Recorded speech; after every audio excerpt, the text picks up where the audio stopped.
En la clase de hoy vamos a hablar de antecedentes de la Segunda Guerra Mundial.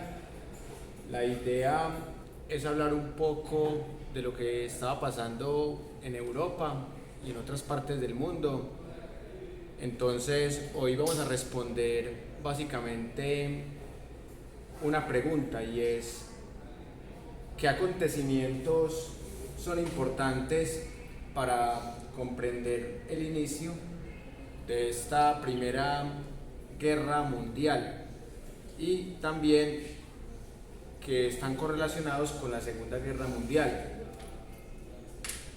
Ya habíamos hablado un poco del reparto colonial de África, también habíamos hablado de el descontento por ese reparto, y en la clase pasada también tocamos un poco el tema de cómo el mundo estaba ante nuevos sistemas totalitaristas, sistemas como el socialismo soviético, como el fascismo italiano, el nazismo alemán, el falangismo español, y también de cómo los grandes beneficiados de la Primera Guerra Mundial fueron el Imperio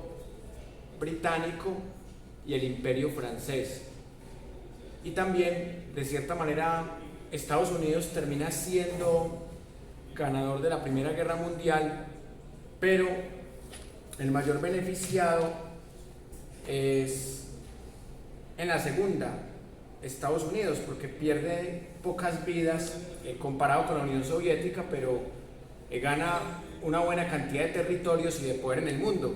Entonces, hoy vamos a seguir analizando esta fuente que les he compartido en otras sesiones, y también para el caso colombiano, porque la idea en la segunda parte es hablar de qué pasaba en Colombia, de por qué se cae la hegemonía conservadora, por qué triunfa un liberalismo que se divide, y por qué una figura como Jorge Eliezer Gaitán termina siendo muy importante. Entonces, hoy vamos a estudiar una historia que yo la llamaría conservadora, desde este libro, una historia conservadora que de cierta manera nos ayuda a comprender el otro enfoque, porque con Antonio Caballero habíamos visto una historia, se puede decir que más liberal.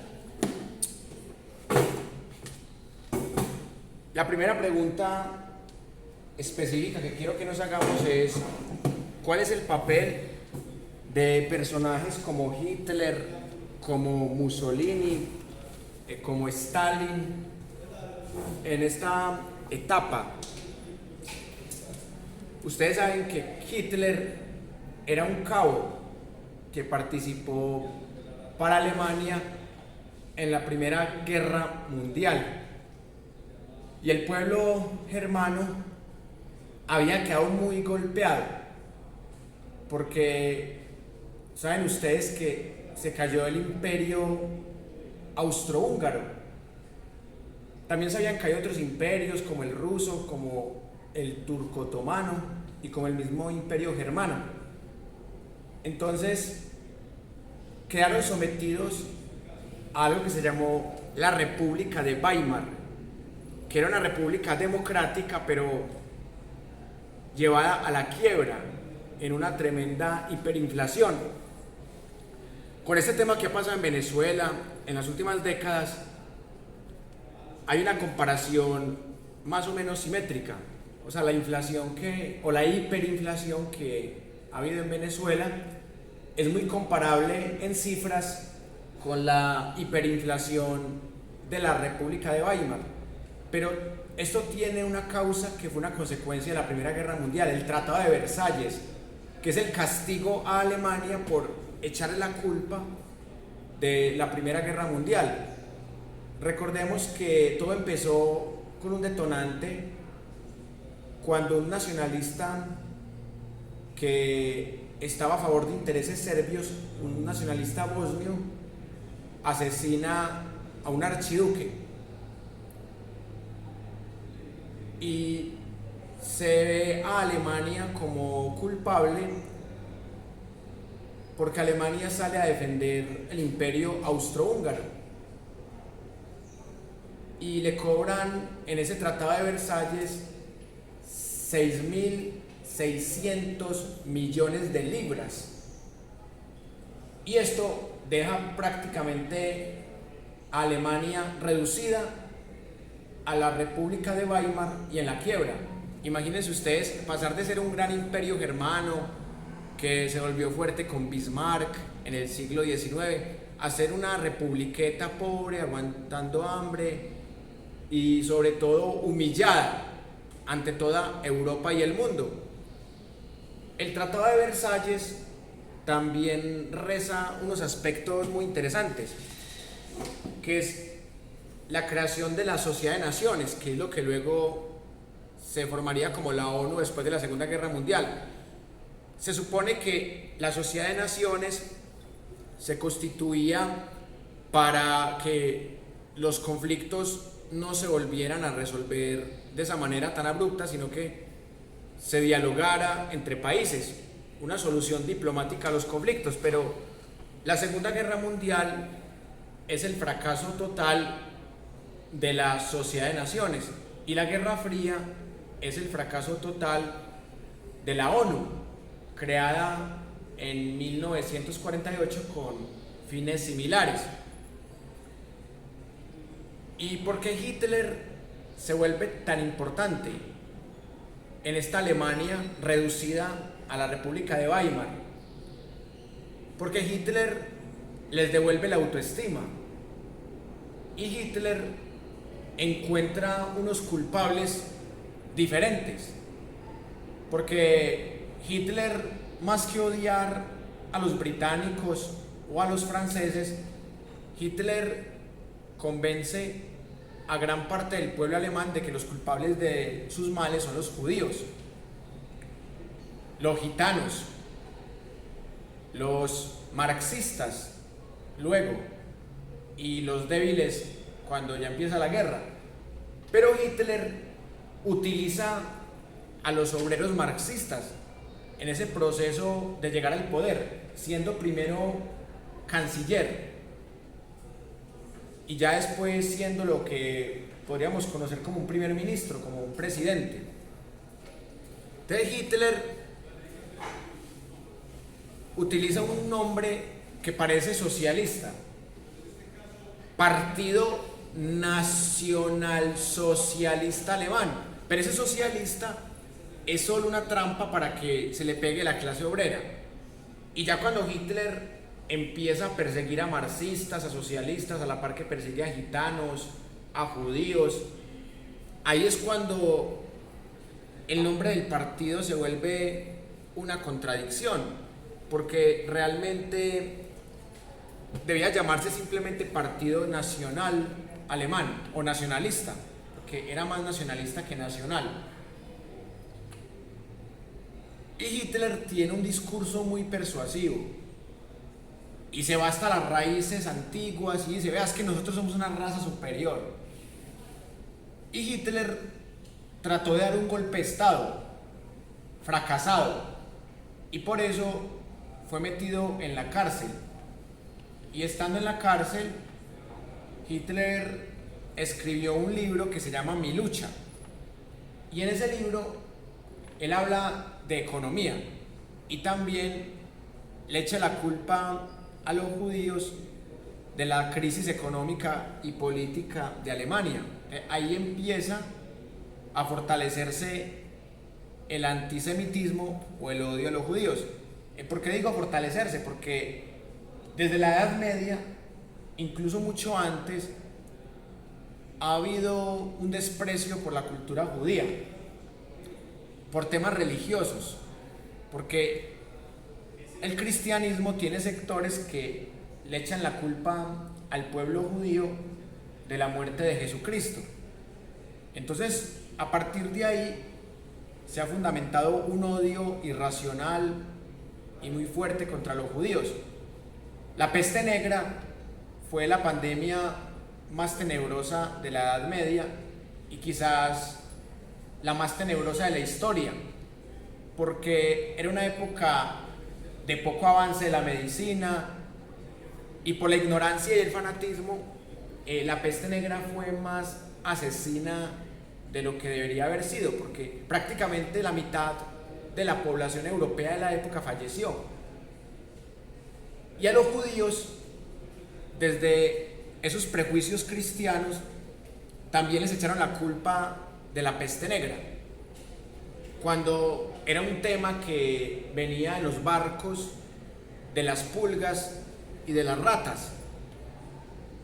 Y como en esa época creían que los gatos eran animales satánicos, entonces al matar gatos hubo una expansión de ratas, y esas ratas venían con unas pulgas y ahí venía la peste negra.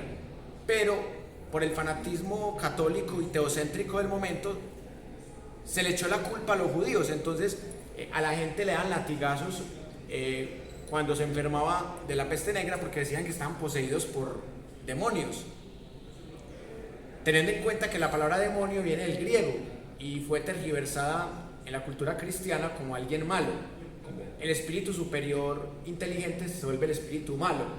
Entonces eso hizo que la peste negra matara millones de personas en muy pocos años, no solamente en lo que hoy día conocemos como Europa, sino también en África y en Asia. La peste negra fue una pandemia que también mostró ese antisemitismo que venía desde la época de Jesús. Y en efecto, pues son las castas judías las que hacen matar a Jesús. Y Hitler se aprovecha de eso para crear ese odio. Sí, dime. Y aparte de la religión judía, por las tradiciones siempre tenían como mejores conceptos de la limpieza. Pues en ese momento no sabían que tenían que relacionarse con las enfermedades, pero sí tenían mejor relación con el agua y la higiene. Y en Alemania, porque culpan a los judíos de la economía. Muy buena pregunta. Y claro, y lo que tú dices es cierto. En Alemania había que explicar de alguna manera, más allá del fracaso en la Primera Guerra Mundial, la crisis, porque era muy evidente decir, estamos mal porque venimos de una guerra de 4 años que perdimos y por la cual nos sancionaron quitándonos territorio, creando nuevos países con ese territorio y dejándonos la peor hiperinflación. Pues que en esa época de pronto no se utilizaba tanto el concepto de hiperinflación, se utilizaba más el concepto de carestía, porque todo está muy caro. Entonces Hitler tiene unas hipótesis conspirativas en donde él dice que los blancos tienen raíces de pueblos honorables y superiores y los judíos no hacen parte de esos pueblos honorables. Y los judíos se han caracterizado por ser errantes, por ser nómadas y comerciantes.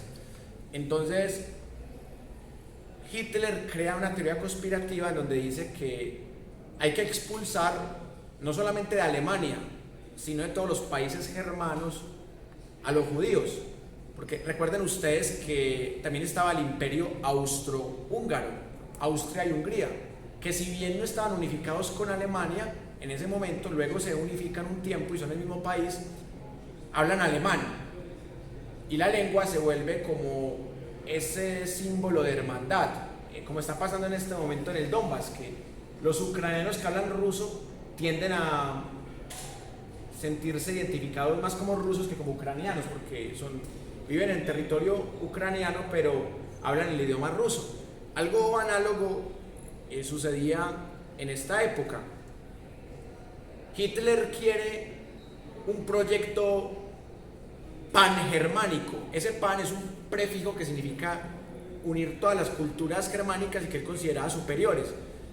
Y también es un proyecto eugenésico, que significa que solamente los fuertes merecen nacer y merecen vivir. Los débiles deben todos morir. Por eso era tan peligroso que triunfara un proyecto nazi en el mundo. Por eso los peores enemigos del mundo, que eran los socialistas soviéticos y los capitalistas gringos, británicos y franceses, se unieron. O sea, porque era tan peligroso el proyecto nazi que hasta los peores enemigos desde la ideología política y económica se unieron para vencerlos. Los gringos poniendo sobre todo armas y dinero, y los soviéticos poniendo la carne de cañón, que eso lo hablaremos más adelante. Estamos hablando solamente de los antecedentes. Entonces, Hitler no solamente se aprovecha de la baja autoestima del pueblo germano después de la Primera Guerra Mundial, sino que también se aprovecha de ese estereotipo contra los judíos y de una rabia personal que él le tiene a los judíos, y curiosamente él tiene raíces judías, o sea, que también es como un odio a sí mismo. Es un odio inconsciente porque él se siente germano y puro, y él siente que existen las razas puras, porque él empieza a leer unas teorías del siglo XIX, la teoría de las razas de Gobineau, que ahí es cuando se habla por primera vez de la jerarquía de las razas y el concepto de raza. Hitler tergiversa el concepto de superhombre y de voluntad de poder de Nietzsche. Nietzsche era antipatriota, pero Hitler vende al filósofo Nietzsche como un patriota.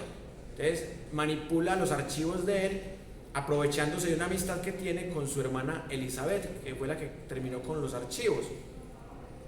Y también Hitler construye una doctrina que hoy día se llamaría el darwinismo social, que es como aplicar la teoría evolucionista de Darwin, pero al ámbito social. O sea, que existen unas razas superiores y que estas, por ser más fuertes, son más aptas para sobrevivir. Y también hay otro referente que Hitler tiene y que se montó primero al poder, Mussolini, con el fascismo italiano, porque como es más famoso Hitler, a veces la gente tiende a creer que fue Hitler el que inspiró a Mussolini, pero es que Mussolini está en el poder desde 1922. Desde 1922 Mussolini tiene poder en Italia, y Mussolini tiene varias cosas en común con Hitler. La primera, que está ofendido con la Primera Guerra Mundial también. La segunda, porque Mussolini también fue socialista, pero a diferencia de Hitler, Mussolini sí fue un socialista que creía en la teoría marxista. Pero justo en esa Primera Guerra Mundial a Mussolini lo expulsan del Partido Socialista Italiano, porque él quería guerra. O sea, él no estaba de acuerdo con que hubiesen socialistas que pidieran la paz en ese marco de la Primera Guerra Mundial. Entonces, él termina muy ofendido contra los socialistas, y por eso al final, después de algunas rencillas, Hitler y Mussolini terminan uniéndose. Y en España también hay un régimen republicano que exilia al rey, lo que se conoce como la Guerra Civil Española. Entonces Franco se convierte en el guerrillero republicano monarquista de extrema derecha que Hitler y Mussolini terminan apoyando. Y los republicanos, que se dividen en anarquistas y comunistas, los republicanos tratan de buscar el apoyo de Gran Bretaña y de Francia y no los apoyan. Solamente Stalin los apoya con armamento. En cambio, a los guerrilleros españoles, que en este caso eran franquistas, que eran de extrema derecha, católicos, conservadores, sí les apoyan hasta con mercenarios alemanes, mercenarios italianos, y eso también ayuda a que ganen la guerra los monarquistas, los de extrema derecha, y sumado a que en el bando republicano también hay dos bandos que se están matando entre sí, que son los anarquistas y los comunistas, porque los comunistas son los rojos, los que quieren una dictadura del proletariado. Los anarquistas no quieren una dictadura del proletariado, quieren abolir el Estado, no quieren un Estado nuevo que sea socialista. Entonces, esto hace que la guerra civil española la ganen los monarquistas y ahí empieza una dictadura de Franco que dura casi 40 años.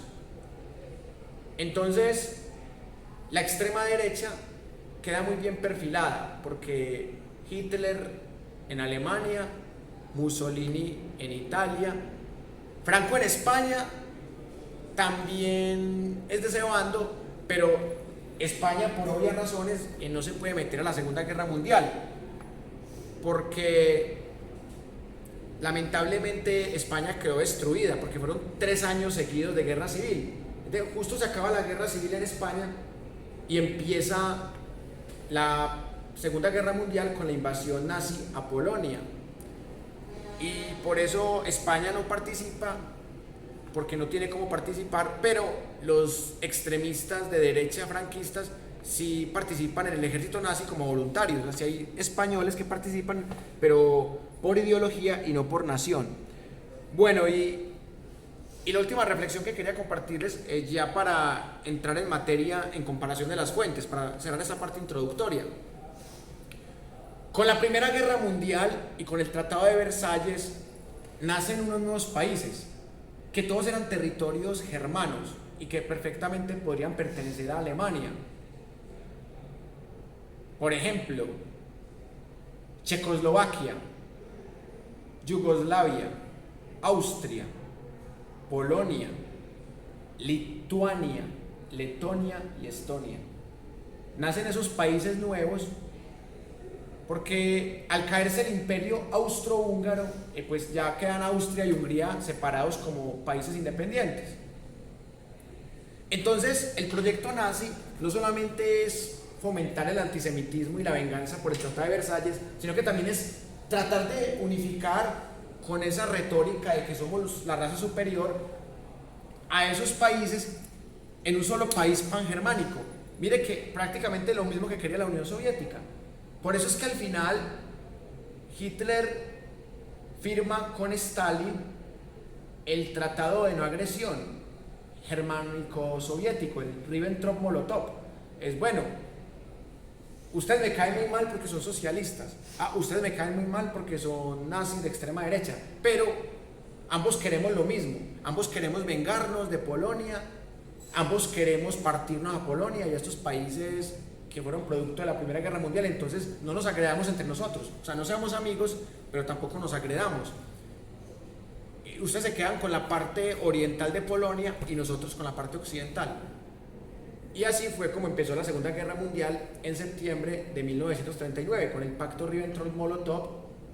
Y entonces Hitler le dice a Stalin: quédese con esas cositas que se llaman Lituania, Letonia y Estonia, a mí no me interesa eso, quédese usted con eso. Y ahí es cuando esos países que habían sido independientes después de la Primera Guerra Mundial terminan perteneciendo a la Unión Soviética y terminan siendo parte de las 15 repúblicas soviéticas, prácticamente hasta el 90-91, que fue la disolución. Y ahí es cuando Francia y Gran Bretaña tienen que tomar una decisión. Bueno, nos toca meternos con los nazis, pero ellos al principio son muy tibios porque ven que Alemania está muy bien armada, ven que la economía ya mejoró, entonces le tienen mucho miedo a una Segunda Guerra Mundial y por eso ellos tratan de evitar al máximo la Segunda Guerra Mundial. Cuando los nazis se meten en Checoslovaquia, ellos ya empiezan a tener miedo, como bueno, ya se unieron con Austria, los nazis, ya se metieron a Checoslovaquia, están matando civiles y ya se van a meter a lo que llamamos ahora Países Bajos, que en esa época se llamaba Holanda, se van a meter a Holanda, se van a meter a Bélgica y por ahí se van a meter a Francia y después van por Gran Bretaña. Entonces, ahí es cuando nace la frase de Churchill, que luego se vuelve primer ministro en el 40. Churchill dice: tuvimos el deshonor de no enfrentar a Alemania por evitar la guerra, pero ahora seguimos teniendo el deshonor y tenemos la guerra. O sea, esa es la frase de Winston Churchill, que resume el pacto de tibieza entre Gran Bretaña y Francia. Entonces es muy interesante mirar todas esas consecuencias. El Tratado de Versalles, la hiperinflación en Weimar, la crisis económica mundial que empezó en Estados Unidos, lo que llaman la crisis del 29, también la llegada de totalitarismos de extrema derecha con Hitler, Mussolini y Franco, el totalitarismo de izquierda que era supuestamente Stalin, que había traicionado algunos ideales de Lenin y había exiliado a Trotsky. Y este escenario deja servidita la Segunda Guerra Mundial, porque miren que empiezan invadiendo, son estos países que habían quedado independientes después de la Primera Guerra Mundial, empiezan quedándose con Austria, quedándose con Checoslovaquia, quedándose con Polonia, y ya cuando se meten a Polonia, ahí es cuando ya Gran Bretaña y Francia dicen, para las que sea, porque ya saben que van es por ellos, dicen, no, es que ya van en Polonia, ya de ahí se nos meten a los países escandinavos, se nos meten a Bélgica, se nos meten a Holanda, y ya vienen es por Gran Bretaña y por Francia, y ahí sí. Y por eso es que nace la Segunda Guerra Mundial. Es increíble que la Sociedad de Naciones haya sido ese gran fracaso, pero cuando ustedes miren este contexto, se van a dar cuenta que ese fracaso es totalmente entendible. Entonces voy a compartirles la primera fuente para que de ahí saquemos otras tesis diferentes.